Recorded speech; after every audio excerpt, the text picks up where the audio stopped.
The House has only been back for a week, but already there's turnover in cabinet. Chrystia Freeland stepped down this week to serve as Canada's new special representative for the reconstruction of Ukraine.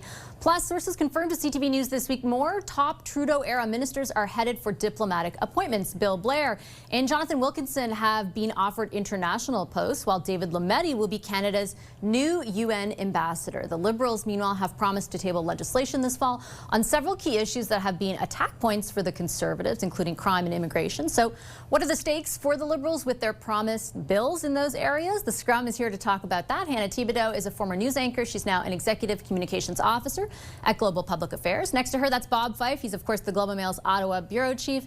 And Rob Benzie rounds us out. He's the Queen's Park bureau chief for the Toronto Star. Hi, everybody. Hi. Bob, you were breaking these stories left, right, and center about all these diplomatic appointments. What does it say to you?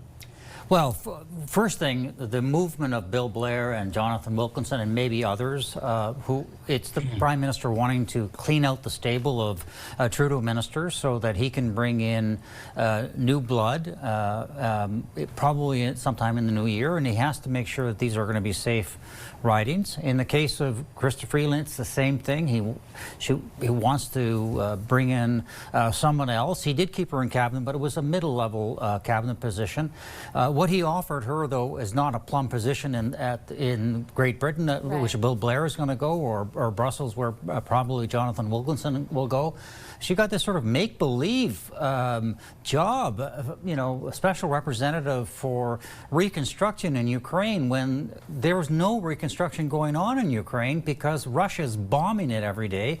She doesn't have an office. She doesn't have a staff, although I did notice, though, she still has a driver.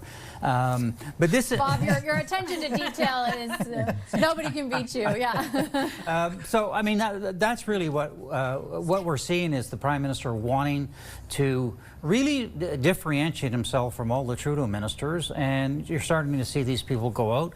But he's got to be very careful because by-elections can surprise you. Right. And they're already in a minority government, a strong minority government. But if they lose by-elections, it weakens them. It's a little bit confusing to me because, in a way, the easiest way to send that signal, Hannah, would have been when you made cabinet the first time around, right? You put so many senior ministers from the Trudeau era in cabinet. At the same time, the election shows and data since that Mark Carney himself, the Prime Minister, has been very successful at differentiating himself from Prime Minister Justin Trudeau. It's part of the reason the Liberals were able to win the election. So do you think this stuff was necessary this time around? I think it's trying to use that Trudeau talent in different ways. He could have just, you know, he had to get them out some way, and this was one way to do that. Put them, use them still for Canadian national identity, those types of issues in different parts of the world. But when you look at Chrystia Freeland, we had heard for quite some time that she was going to move off into something else. And I'm going to play a little devil's advocate to Bob and say that, you know, she didn't have anywhere else really to go. So I think for her, this is probably... Nobody wanted to hire her on Bay Street. Well, maybe not on Bay Street, but the thing is when you look at Ukraine, this is at the core of her identity. This is something that is very strong for her. So that is a good position for her. She wanted to become Prime Minister. That wasn't going to happen. She had already been Deputy Prime Minister and Finance Minister. Transportation Minister, that's probably not exactly what she wanted to do. So now she can go off, as she said, she's not going off to spend more time with her kids. My favorite line in a resignation letter ever. I'm not doing this to spend more time with my... Like, thank you for being honest. Yes, she certainly knows how to drop, you know, letters and put them out there and make them sink. So I'm giving her full cred for that. The other thing is getting rid of these, you know, Mr. Wilkinson and Mr. Blair. They were good ministers at one point, but I think they might have been a bit of trouble for him. So he had to find some way to use them in different ways, and putting them in these international roles is really the only way to get them out and then have these safe ridings to potentially put some really strong candidates in there that reflect who he wants to reflect. Benzie, what do you think about it?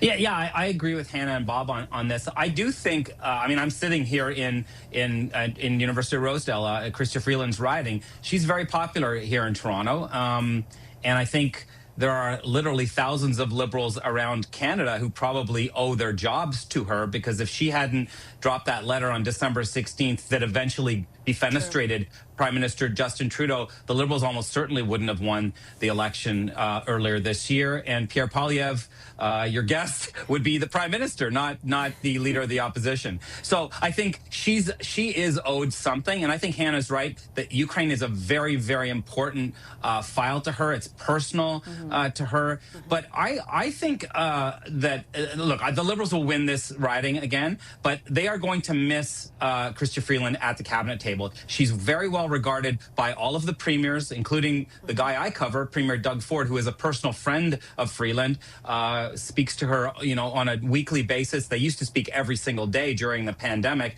And she did a lot for Trudeau in keeping the lines of communications open with the premiers, and that can't be underestimated. And I think it's going to be interesting seeing. Dominic LeBlanc is a very capable guy who's also well regarded by the premiers, but he's like literally the minister of everything. Carney has this massive cabinet, but it seems like there's only about 3 ministers that do anything. Yeah, I think the issue with Freeland is that how closely, Bob, she was associated with the Trudeau brand, right? Like if there is one minister that, if you're looking to depart from the brand, she still was the brand. She was the deputy prime minister. She was a finance minister. She was the foreign affairs minister. Donald Trump does not like her. There was no other kind of positions for her. But so he's got to come up with, which I believe is a make-believe job, and it won't last for very long because she has no control over her money.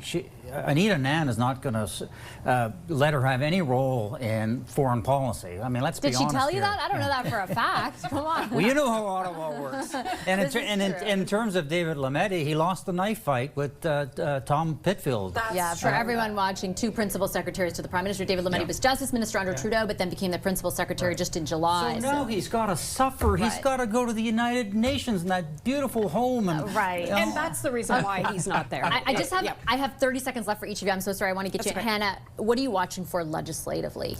I think legislatively is what we're going to be talking about, is the fact, can they introduce legislation that dulls the knife of the opposition on their big issues, and that's crime and immigration. Yeah. Benzie, last word to you on that. Yeah, I mean, we saw that Friday, Vashi, with Sean Fraser's hate crime legislation, banning swastikas and Hamas symbols, things like that. These are things that I think Canadians want. They do want more law and order initiatives. That's why they've elected a liberal, progressive, conservative government in Mark Carney. You watch the bail reform law coming. He'll be undoing a lot of things that former Prime Minister, whose name is no longer mentioned anywhere, Justin Trudeau, foisted upon us, and it's going to be very interesting to watch. But Hannah's right. You have to do something to dull those issues that are really, really good for the Conservatives. Our Sunday Scrum. Thanks, everyone. Bob Fife, Hannah Thibodeau, and Rob Benzie. When we come back, the 3 things I'll be watching for this week. Stay right there.